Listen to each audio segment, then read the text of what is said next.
다 함께 성경 봉독하겠습니다. 요한복음 10장 10절로 15절 말씀입니다. 합독하겠습니다. 도둑이 오는 것은 도둑질하고 죽이고 멸망시키려는 것뿐이요 내가 온 것은 양으로 생명을 얻게 하고 더 풍성히 얻게 하려는 것이라. 나는 선한 목자라. 선한 목자는 양들을 위하여 목숨을 버리거니와 삭구는 목자가 아니요 양도 제 양이 아니라. 이리가 오는 것을 보면 양을 버리고 달아나나니 이리가 양을 물어가고 또 해치느니라. 달아나는 것은 그가 삭구님 까닭에 양을 돌보지 아니함이나 나는 선한 목자라. 나는 내 양을 알고 양도 나를 아는 것이 아버지께서 나를 아시고 내가 아버지를 아는 것 같으니 나는 양을 위하여 목숨을 버리노라. 아멘. 가이사라 빌립보에서 예수님은 제자들에게 갑작스러운 질문을 하십니다. 마태복음 16장 13절 말씀입니다. 예수께서 빌립보 가이사랴 지방에 이르러 제자들에게 물어 이르시되 사람들이 인자를 누구라 하느냐. 사람들이 인자를 누구라 하느냐. 제자들은 한간에 떠돌던 소문대로 말합니다. 더러는 세례 요한, 더러는 엘리야, 어떤 이는 예레미야나 선지자 중에 하나라고 합니다. 예수님은 조금 질문을 바꾸어서 다시 제자들에게 물으셨습니다. 그렇다면 너희는 나를 누구라 하느냐? 이때 시몬 베드로가 나서서 대답합니다. 그 유명한 신앙 고백입니다. 마태복음 16장 16절입니다. 시몬 베드로가 대답하여 이르되 주는 그리스도시요 살아계신 하나님의 아들이시니이다. 그리고 이어지는 말씀에서 예수님은 그 신앙 고백 위에 교회를 세우겠다고 말씀합니다. 교회는 예수 그리스도를 고백하는 신앙 위에 세워졌습니다. 예수님이 어떤 분이신지를 알고 그것을 고백하는 것이 우리가 가진 신앙의 기초입니다. 신앙의 반석이며 교회의 반석입니다. 모래 위에 세운 집은 비가 내리고 홍수가 나고 바람이 불면 대책 없이 무너져 내립니다. 하지만 반석 위에 세운 집은 비가 내리고 홍수가 나고 태풍이 불어와도 흔들리기는 하겠지만 무너지지는 않습니다. 하나님과 예수님에 대해 우리가 바로 알고 그것 위에 신앙을 세우는 것이 세파에도 흔들리지 않고 무너지지 않는 견고한 신앙을 세우는 비결입니다. 이것은 요한복음을 기록한 목적이기도 합니다. 우리는 그 대표적인 예를 다니엘의 삶에서 분명히 관찰할 수 있습니다. 남유다가 망하기 전 약 20여 년 전에 BC 605년에 바벨론 느부갓네살 왕이 이집트의 원정을 다녀오는 길에 예루살렘을 침공합니다. 바벨론 군대가 남유다를 유린하고 하나님의 거룩한 성전을 잔인하리만큼 모독합니다. 나라 곳간에 있었던 모든 보화들을 약탈하고 심지어 하나님의 성전에 있는 모든 기구들과 박혀있던 금은들까지 모조리 빼앗아 갑니다. 뿐만 아니라 왕족들과 귀족들 가운데 젊은이들을 인질로 끌고 갔습니다. 그 중에 한 사람이 바로 다니엘이었습니다. 귀공자처럼 살다가 하루아침에 포로로 끌려갑니다. 어린 나이에 이루 말할 수 없는 정신적인 충격을 경험합니다. 그런 상황 속에서도 다니엘은 느부갓네살 왕을 섬겨야 했습니다. 군대를 이끌고 와서 자기 나라와 백성을 무참히 짓밟아 버린 바로 그 원수 같은 적장인 왕을 보살피고 섬기는 일을 해야 했습니다. 아마 젊은 혈기에 죽도록 믿기도 하고 죽이고도 싶었을 것입니다. 이런 상황 속에서 다니엘은 얼마든지 사무치는 깊은 원한을 품고 냉소적인 인물로 성장할 수도 있었을 것입니다. 아니면 그와 정반대로 그곳에서 출세하기 위해서 모든 기억을 다 덮어버리고 바벨론의 문화에 동화되어 살 수도 있었습니다. 더군다나 다니엘 자신이 믿는 하나님은 패전국의 신이었습니다.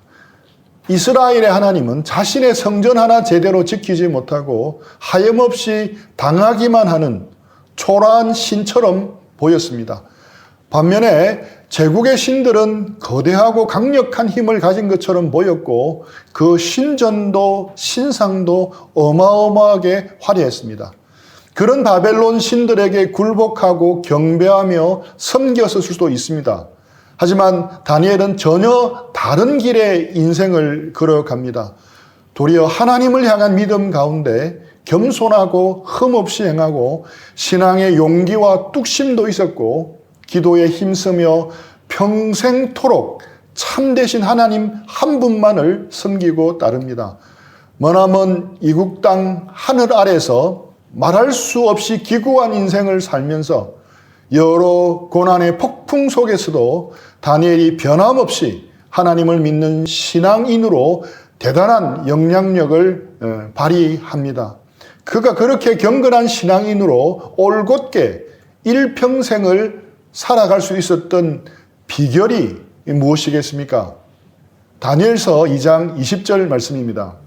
다니엘이 말하여 이르되 영원부터 영원까지 하나님의 이름을 찬송할 것은 지혜와 능력이 그에게 있음이로다. 다니엘의 신앙은 그가 드린 기도에 잘 묻어납니다. 기도 중에 드린 찬양을 보면 그가 어떤 하나님을 믿고 있는지 잘 알 수 있습니다. 영원부터 영원까지 하나님의 이름을 찬송할 것은 지혜와 능력이 그에게 있음이로다. 그는 바벨론 신들과는 비교할 수 없을 정도로 위대하신 하나님을 바로 알았던 것입니다. 그 지혜와 능력을 알았던 것입니다.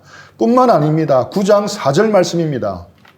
내 하나님 여호와께 기도하며 자복하여 이르기를 크시고 두려워할 주 하나님 주를 사랑하고 주의 계명을 지키는 자를 위하여 언약을 지키시고 그에게 인자를 베푸시는 이시여. 내 하나님 여호와께라고 표현하면서 기도하고 있습니다. 다니엘은 크시고 두려워할 주 하나님, 언약을 지키시고 인자를 베푸시는 하나님을 자신의 하나님으로 분명히 알고 있었습니다. 이처럼 다니엘의 신앙의 기초는 무엇입니까? 하나님에 대한 알미였습니다. 그는 하나님을 분명히 알았습니다. 신약 시대 말로 바꾸면 그는 분명히 예수님에 대한 신앙 고백이 있었던 것입니다. 반석 같은 신앙 고백이 있었기에 비가 내리고 홍수가 나고 비바람이 몰아쳐도 무너지지 않고 변함없이 올곧게 버티고 서 있을 수 있었던 것입니다. 바벨론으로 대표되는 세상의 한가운데서 하나님의 영광을 드러낼 수 있었던 것입니다. 이처럼 우리가 하나님과 예수님을 아는 것은 우리 신앙에 있어서 너무도 중요합니다. 그래서 요한복음에서는 계속 반복해서 예수님이 누구신지에 대해 우리에게 말씀하고 있습니다. 특별히 요한복음은 예수님에 관한 진리를 에고 에이미 강화를 통해서 반복해서 전달하고 있습니다. 총 8가지 에고 에이미 강화가 나오는데 오늘 다룰 에고 에이미는 나는 선한 목자다입니다. 요한복음 10장 11절 14절입니다. 나는 선한 목자라. 선한 목자는 양들을 위하여 목숨을 버리거니와 나는 선한 목자라. 나는 내 양을 알고 양도 나를 아는 것이. 예수님은 자신을 선한 목자라고 거듭해서 말씀합니다. 예수님은 선한 목자이십니다. 먼저는 목자라는 단어에 강조점을 두고 그 다음에는 선한이라는 단어에 강조점을 두고 말씀을 전하겠습니다. 먼저는 목자라는 단어에 강조점을 두고 생각해 보겠습니다. 예수님은 우리의 목자이십니다. 그러면 자연스럽게 우리는 양이 됩니다. 성경의 사람을 양으로 많이 비유하고 있습니다. 양은 어떤 동물입니까? 수많은 동물 중에 왜 성경은 사람을 다른 동물에 비유하지 않고 양에 비유하겠습니까? 먼저는 우리가 가진 양에 대한 선입견을 바로 잡을 필요가 있습니다. 오늘 본문은 약 2000년 전 팔레스타인 문맥에서 기록되었기 때문입니다. 우리 문화권에서는 양이라는 이미지는 어떻습니까? 저 사람 순한 양이네 라는 표현을 쓸 때는 양과 같이 양순하다는 것을 의미합니다. 이처럼 우리 문화에서는 양은 기질적으로 양순하고 사람의 말을 잘 듣는 동물로 여겨집니다. 순한 성품을 가지고 있으며 비교적 친근하고 깨끗한 이미지입니다.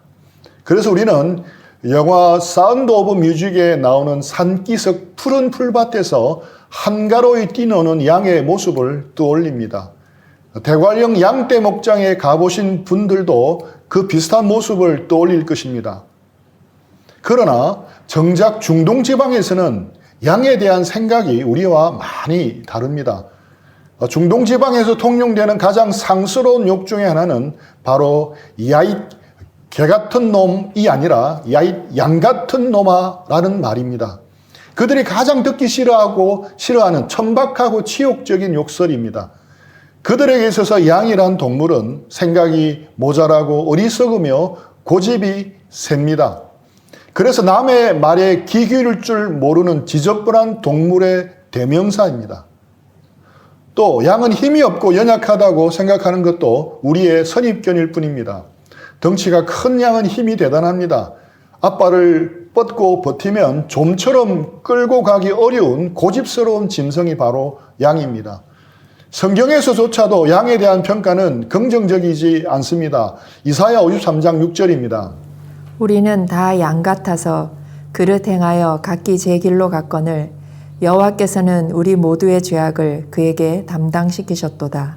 우리는 다 양 같아서 이사야 선지자는 자기 길을 고집하다가 죄 가운데 빠진 우리의 모습을 양에 비유하고 있습니다. 또 양이 가진 결정적인 약점은 시력이 매우 나쁘다는 사실입니다. 양이 분명하게 물체를 분간할 수 있는 시력은 약 2m에서 3m밖에 되지 않습니다. 성경에서 길을 잘 잃어버리는 동물의 대명사로 양을 거론하는 것도 이러한 약점 때문입니다. 뿐만 아니라 이 양은 이빨도 튼튼하지 못합니다. 적을 물어 뜯을 수 있는 강력한 이빨이 없습니다. 그렇다고 해서 염소처럼 적수를 받아 넘어뜨릴 날카로운 뿔도 없습니다. 치타처럼 빠른 다리도 없습니다. 곰처럼 날카로운 발톱도 없습니다. 카멜레온처럼 변신할 수 있는 위장술도 없습니다. 결국 이 모든 양의 특징은 깔때기처럼 하나의 메시지로 모아집니다. 무엇이겠습니까?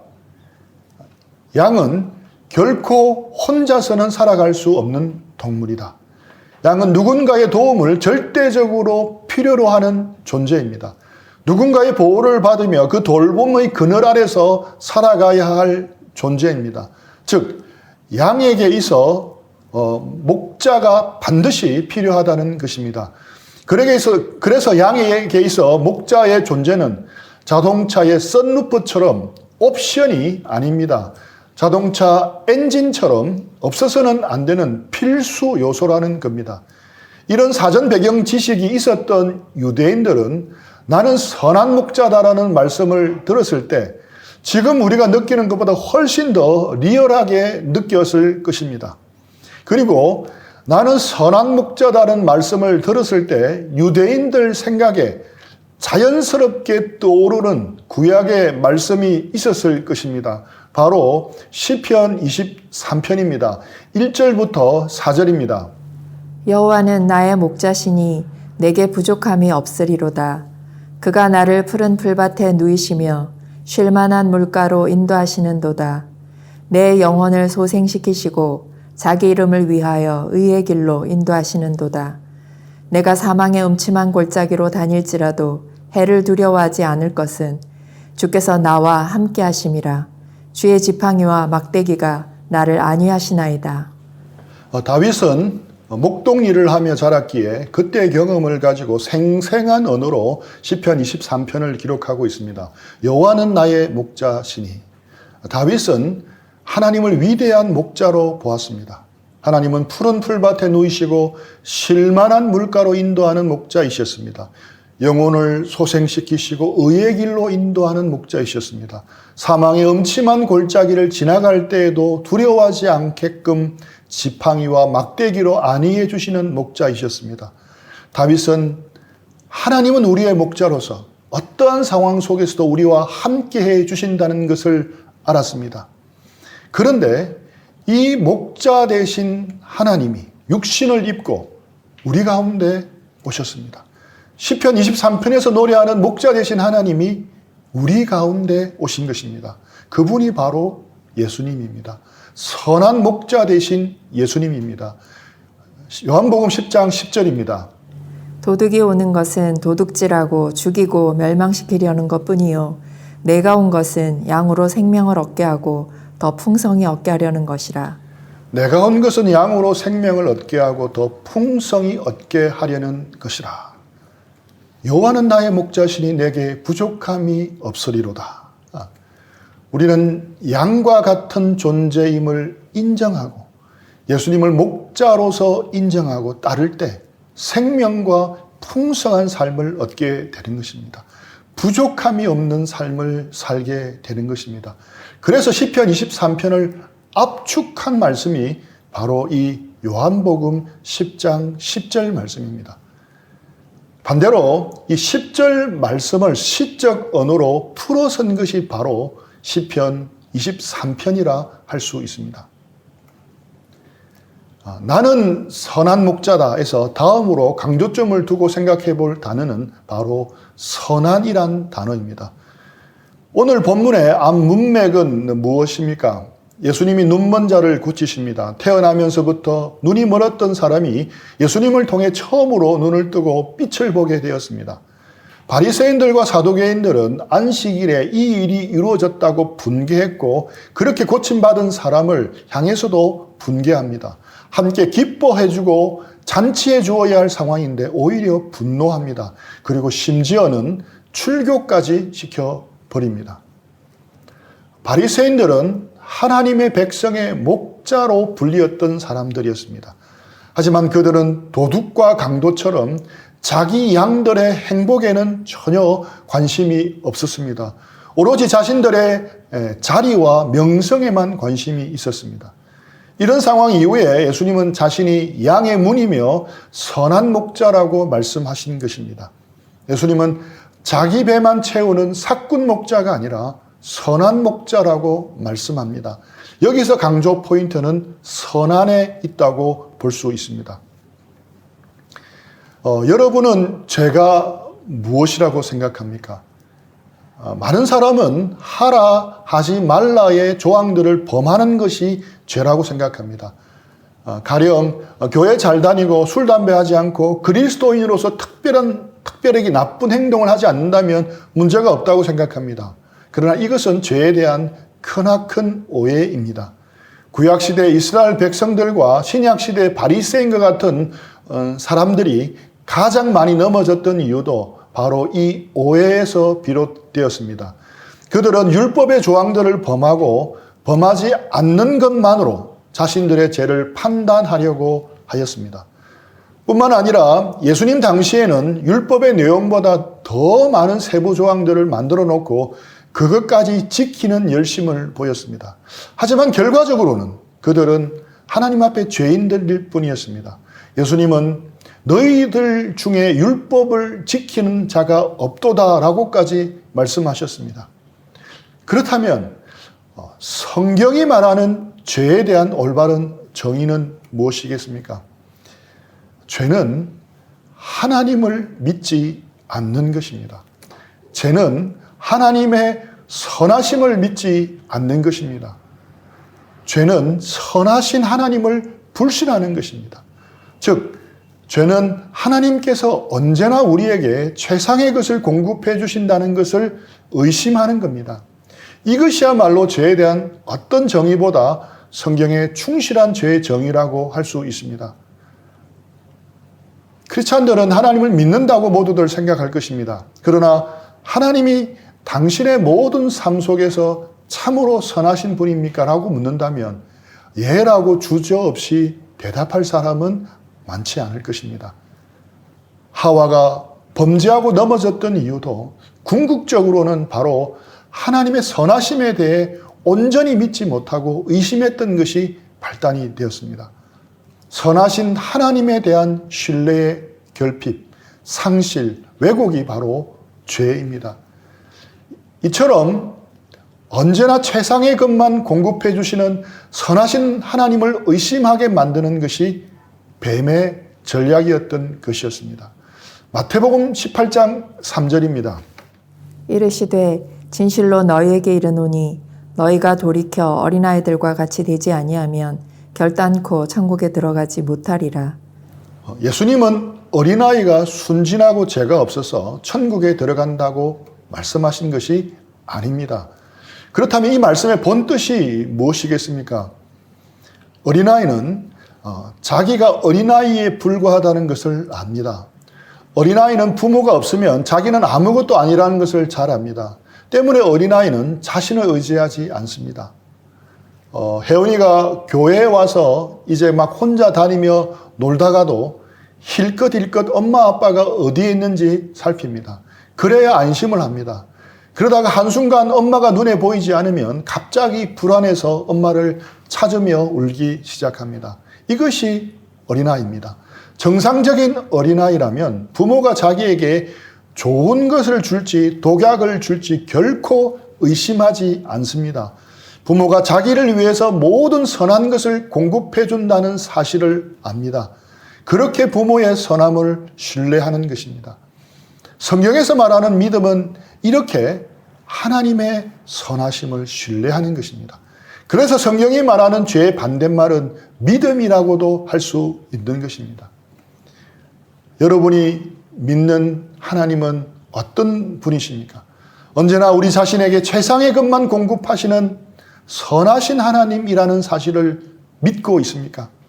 그 선하신 하나님을 신뢰하고 있습니까? 전능하신 창조주 하나님께서 무한하신 능력과 지혜로 언제나 최상의 것을 우리에게 공급하고 계심을 정말로 신뢰하고 있습니까? 그런데 인생을 살다 보면 우리는 큰 의문들을 가끔씩 가질 수 있습니다. 하나님이 선하신데 어떻게 이런 일이 내게 일어날 수 있을까라는 질문입니다. 어제 큐티 말씀대로 마르다 마리아 자매가 던졌던 의문과도 같은 것이었습니다. 예수님이 그때 바로 오셨어도 오빠 나사로는 죽지 않았을 텐데 왜 오시지 않았을까? 물론 이 질문은 그 다음 날 바로 해결이 됩니다. 하지만 인생을 살다 보면 이런 의문점들이 오랫동안 해결이 되지 않는 경우도 많이 있습니다. 즉 하나님의 선하심을 믿지 못할 때가 있는 것이 바로 우리입니다. 그래서 이런 우리를 위해서 하나님의 선하심을 의심하지 말도록 분명한 증거를 하나님이 주셨습니다. 그것이 무엇이겠습니까? 바로 예수님의 십자가입니다. 오늘 본문에서 이렇게 표현되고 있습니다. 11절 말씀입니다. 나는 선한 목자라. 선한 목자는 양들을 위하여 목숨을 버리거니와 양들을 위하여 목숨을 버리거니와. 예수님의 십자가는 하나님은 선하시다는 것을 말해줍니다. 제대로 듣지 못하니까 확성기로 크게 말씀하신 것과 마찬가지로 분명하게 말씀해 주십니다. 십자가는 하나님의 선하심을 확정해 준 곳입니다. 십자가는 하나님의 선하심을 보여주는 창문입니다. 이 십자가에서 우리는 하나님의 선하심을 의심할 수 없을 만큼 확실히 볼 수 있습니다. 로마서 8장 32절 말씀입니다. 자기 아들을 아끼지 아니하시고 우리 모든 사람을 위하여 내주시니가 어찌 그 아들과 함께 모든 것을 우리에게 주시지 아니하겠느냐. 자기 아들을 아끼지 아니하시고 내어주심으로 하나님은 우리를 향하신 하나님의 선하심을 증명하셨습니다. 자신의 아들 예수님을 향하여 진도와 저주와 심판을 쏟아 부으심으로써 하나님은 우리를 향한 하나님의 선하심을 넘치도록 증명하셨습니다. 십자가를 통해서 우리가 하나님의 사랑받는 자녀가 된 것이 어떤 대가를 지불하고 이루어진 일인지를 분명히 볼 수 있습니다. 무한히 영광스러운 성자 하나님의 생명으로 우리를 사셨습니다. 그래서 우리는 우리를 향하신 하나님의 선하심이 의심스러울 때마다 고개 들어 십자가를 바라보아야 합니다.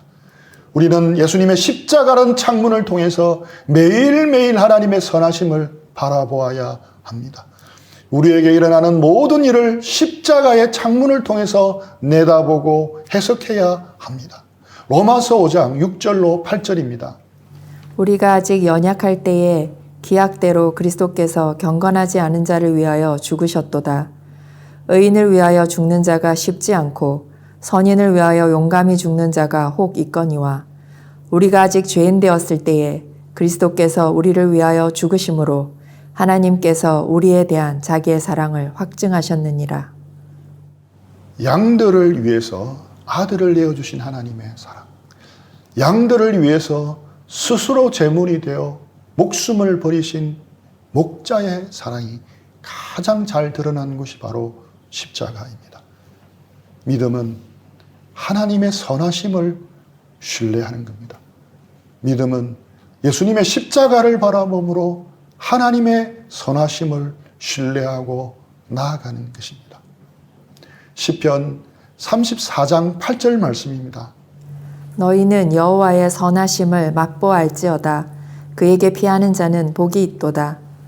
다윗이 형통하고 잘 나갈 때 이 고백을 한 것이 결코 아닙니다. 시편 34편 표제를 보면 다윗이 아비멜렉 앞에서 미친 채 하다가 쫓겨나서 지은 시라고 되어 있습니다. 다윗은 자신을 죽이려는 사울 왕에게 쫓기다가 원수의 나라 블레셋으로 피했는데 블레셋 장군들 때문에 또다시 목숨이 위험한 상황에 처합니다. 미친 척 연기를 하면서 간신히 블레셋을 빠져나와서 지금 유대 광야 아둘람 굴에 피하여 있습니다.